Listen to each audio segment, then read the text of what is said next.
Sana döndüm şahittir buna kapının önündeki çiçekler. Aç kollarını sar kalbimi sengisin içimde küleyler. Koy sevgimizden danışsın sevilenler için sevenler. Sen meleğimsen ben de senin aşığın. Bilirəm nə səhv etsəm də məni dəlilər kimi çox sevirsəm. Dərdindən divanə mən də sənsiz ölərəm bilirsən. Gözlərimi yumub ağlımda rəsmini təsəvvür edərkən, sən mələyimsən, mən də sənin aşığın. Anla məni, duy səsimi, tut əlimi, kaçak buradan, gedək uzağa, bir dünya quraq. Yayılsın hər küçəsinə sevgi nəğməsi. Mən səni ürəyimə, ağlıma, həyatıma, ömrümə yoldaş istəsəm. Mən sənə nəfəsim, ruhum, gözümün nuru, canımsan söyləsəm.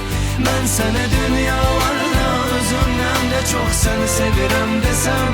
Sen de beni seversen mi? Ben seni yüreğime, ağlıma, hayatıma, ömrüme yoldaş istesem. Ben sana nefesim, ruhum, gözümün nuru, canımsan söylesem. Ben sana dünyalardan özümden de çok seni sevirem desem. Sen de beni seversen mi?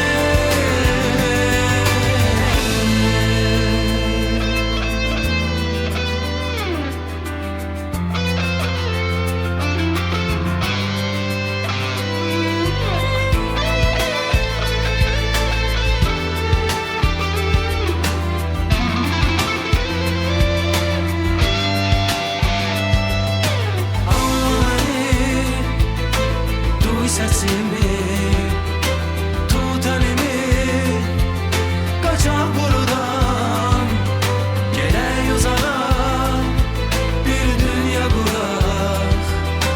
Yayılsın hər küçəsinə sevgi nəğməsi.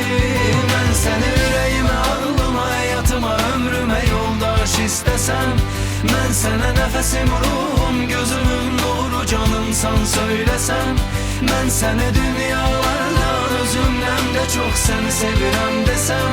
Sen de beni seversen mi? Ben seni yüreğime, ağlıma, hayatıma, ömrüme yoldaş istesem. Ben sana nefesim, ruhum, gözümün nuru, canımsan söylesem. Ben sana dünyalardan özümden de çok seni sevirem desem. Sen de beni seversen mi?